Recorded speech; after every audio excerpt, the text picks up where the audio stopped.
ভয় লাগে। হ্যাঁ ঠিক আছে।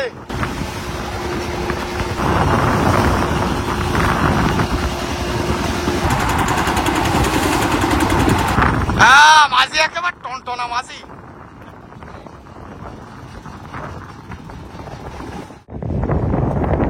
আমন্ত্রণ সবাইকে, আশা করি ভালো আছেন।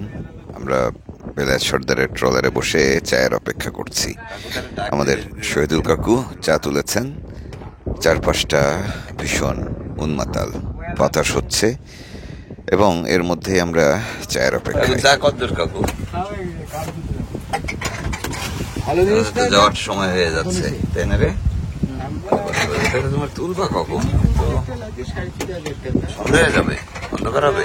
জাল ফেলতি জাল ফেলবো তো না, তুলতে তুফানের জন্যই তো ঝামেলা, ফেলা মুশকিল। বিশাল তুফানের জাল দেন একটা টানতেছে, না একবার উঁচু করতেছে, একবার ফেলা। দিতে পারবা না মনে হচ্ছে। যাওয়ানি যাবা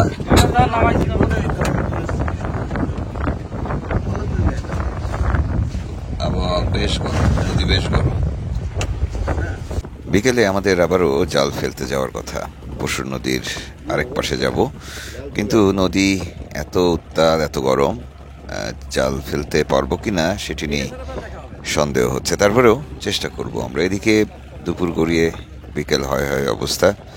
আমরা শহীদুল কাকুর হাতে এক কাপ চা খাওয়ার অপেক্ষায় আছি। কাপগুলো দেখি তো মনে হচ্ছে চা খেয়ে ফেললাম। এইভাবে ধুলো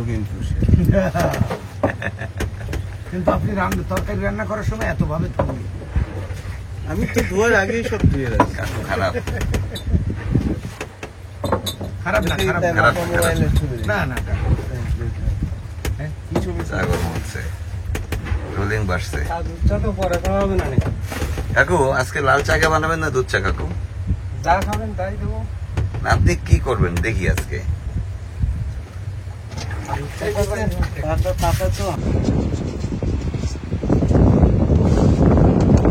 একটা নৌকা দেখতেছি,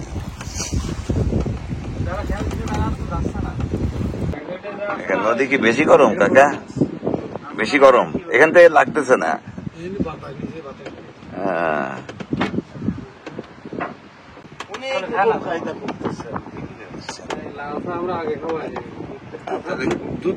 কাকু কাকে বেশি ভালোবাসে? কাকু কি দুধ চা খাওয়াচ্ছেন না? হ্যাঁ অবশ্যই।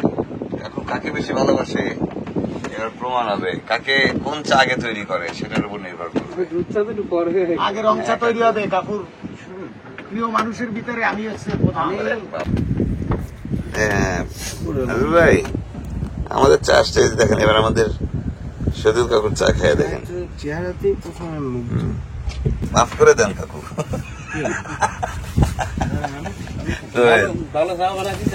না চা ভালো হয়েছে, দারুণ হয়েছে, দারুণ দারুণ দারুণ একদম। কালকে ডাইংমারি থেকে বের হওয়ার সময় কি বাড়ি বেশি খাইছিলেন ট্রলারে? না,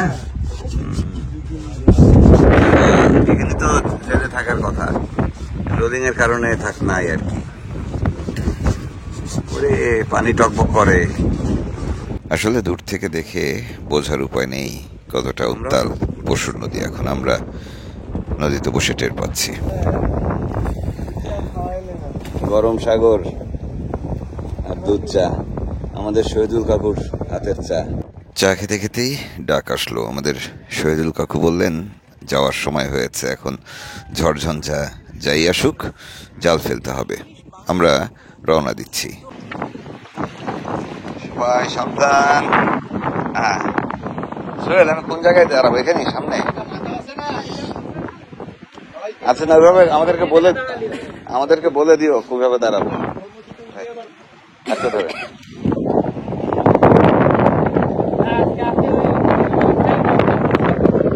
না, তোমরা সেট করে নিও, নাহলে জাল ফেলতে সমস্যা হবে। তো এই জন্য বলতেছি এখানে পিছনে গেলে আসবে না কি করে ভাই? জাল ফেলার পরে আসবে। একদম পিছনে চলে যান। আর ভাই তো আইলে যাচ্ছে, আপনি আর ভাই এক জায়গা বসে।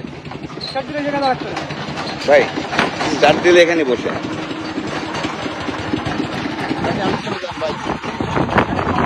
লোকজন নামতেছে সব। দড়ি দে তার কাছে, বসেন আপনি, বসেন বসেন বসেন।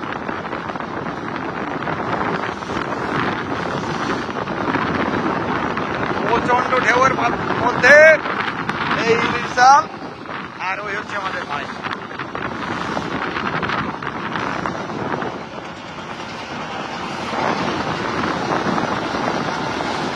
পিছনে বাঁধাবেন, পিছনে বাঁধাবেন। সুখানিতে আমি দাঁড়িয়েছি, এরম দেখি খেলি হচ্ছে, এরম খেলি পশুরের হচ্ছে, হ্যাঁ। স্রোত এবং ঢেউয়ের সাথে এই ঢেউ পাল্লা গেলে দিতে পিছনে পারি বাঁধাবেন। কিনা। এই যে ঢেউ আসতেছে, পিছনে বাঁধবেন, সামনে না।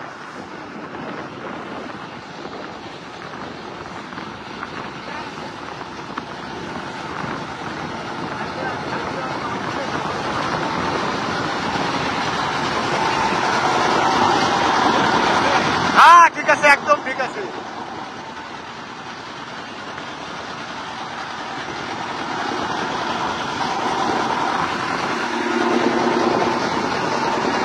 গরম পশুর নদী, পশুর নদী ফুল গরম।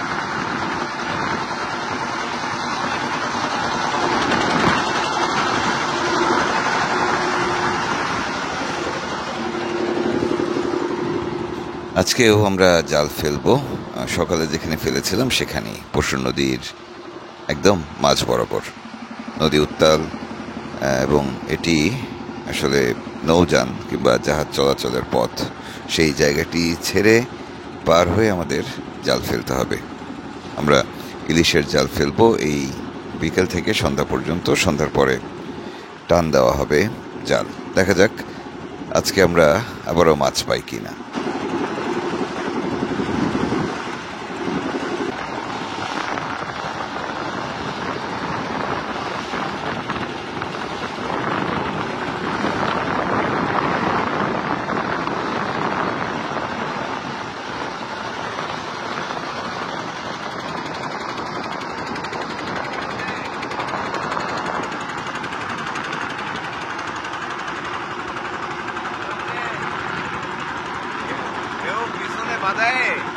হ্যাঁ, যেতে পারলে আর সমস্যা হচ্ছে না। না, ছোট ট্রলার তো পিছনে বাঁধাইলে আর বাড়ি দেবে না। হ্যাঁ, আরেকটু নামায় নেন, আরেকটু নামায় নেন, তাইলে হচ্ছে আপনি বল পাবেন। আরে সামনে চলে আসেন, এইখানে দাঁড়ান। এই দাঁড়ানোর সিস্টেম হচ্ছে।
বড় যাইলে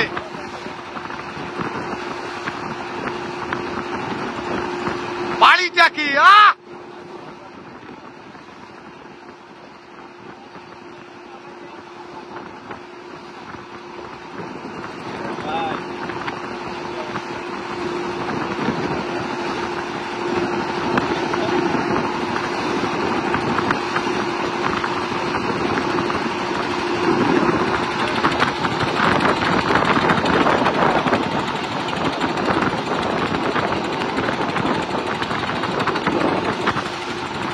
নদীতে কিংবা সাগরে যখন রোলিং শুরু হয় কিংবা বাতাস শুরু হয়, ঝড় শুরু হয়, তখন শুধু মনে হয়, আশায় থাকি যে একটু পরে হয়তো সেই রোলিং থেমে যাবে। কিন্তু সব সময় সেটি হয় না। মাঝে মাঝে ভীষণ ভয়ও লাগে, কিন্তু তখন কিছু করার থাকে না।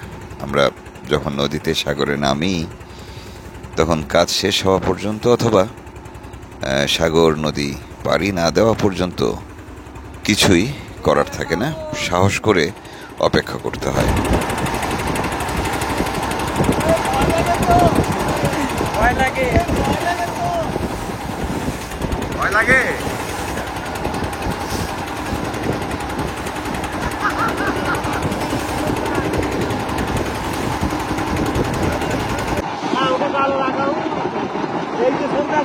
এখানে অনেক ডুবে যাচ্ছে।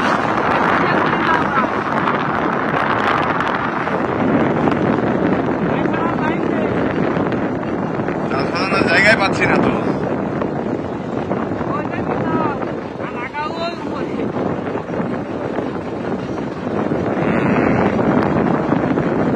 অনেক জাল পড়ে গেছে।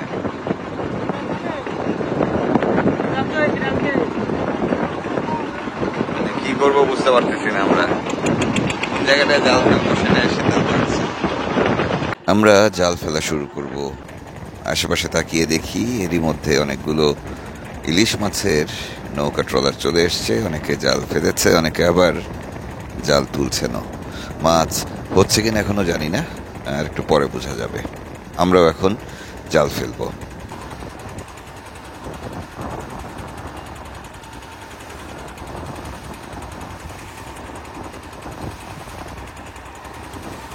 সুন্দরবনের আশেপাশে যে নদীগুলো রয়েছে, যেমন এই পশুর নদী, এখানে ইলিশের জাল ফেলতে আসেন ছোট ট্রলার নিয়ে জেলেরা। জালগুলো যেই সাইজেরই হোক, 3 জন থাকেন সেই বহরে।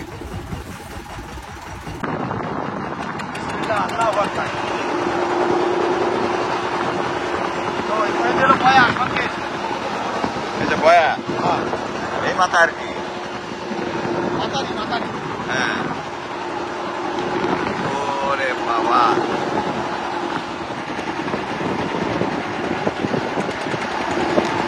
ইলিশ ধরার ছান্দি জালগুলো ফেলতে এবং তুলতে মোট 3 জনের বহর লাগে। একজন থাকেন সুকানিতে, আর 2 জন জাল ফেলেন, আবার ওঠানোর সময় জাল তোলেন।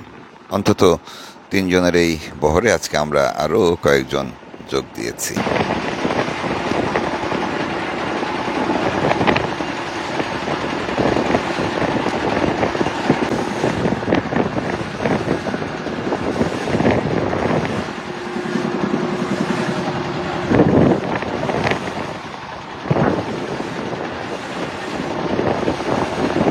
শুধু ইলিশ নয়, সুন্দরবন উপকূলে যে জেলেরা মাছ ধরেন, সেটি বেন্দি জাল হোক, চরপাটা হোক, কিংবা অন্যান্য ফাঁস জাল হোক, প্রত্যেককেই ভীষণ চ্যালেঞ্জের মুখোমুখি হতে হয় সব সময়। বিশেষ করে ঝড়ঝাপটা, ঢেউ, এগুলো তো থাকেই, সেই সাথে বন্যপ্রাণীদের ঝুঁকিও থাকে। তারপরেও পেট চালানোর জন্য এই মানুষগুলো এখানে ঝুঁকি নিয়ে মাছ ধরেন, অনেকে কাঁকড়া ধরেন। সব মিলিয়ে সুন্দরবন উপকূলে মানুষের জীবন চলে এই নদী, সাগর এবং সুন্দরবনকে ঘিরে। যাদের জীবনের কোনো নিশ্চয়তা নেই, সেই মানুষগুলোর মুখে কোনো সময় হাসির ঘাটতি দেখি না। দারুণ মানুষ তারা।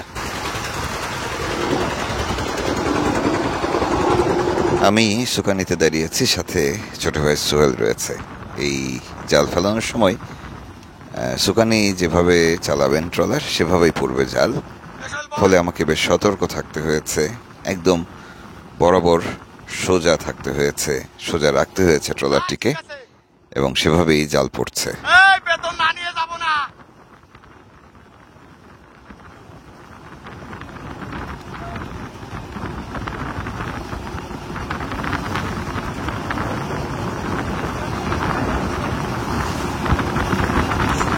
সোজা ধরেন, সোজা ধরেন, ওদিক না ঘুরে যাচ্ছে।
কই শালা মাঝি আর বুড়ো মাঝি?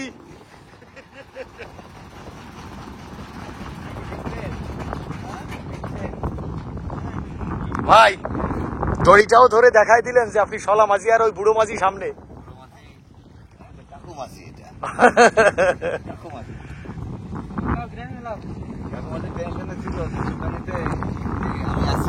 আমি আপনি যে আমাকে আমার হাতে ক্যামেরাটা দিলেন, আমি হাঁটবো নিজে দাঁড়াবো না ক্যামেরাটা তো? তুফানটা কি মাঝখানে তো ব্যাপক তুফান।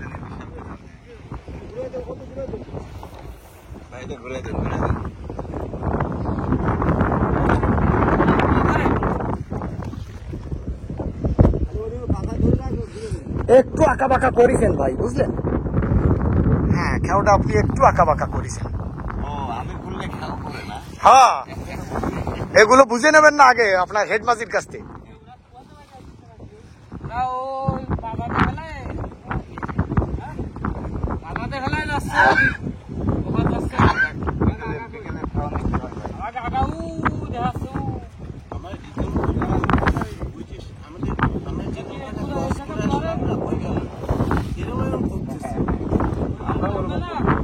আমরা কোনো রকমে জাল ফেললাম, তবে বেশিরভাগ জেলেরাই জাল ফেলতে একটু দেরি করে ফেলেছেন, কারণ আবহাওয়া ভালো ছিল না।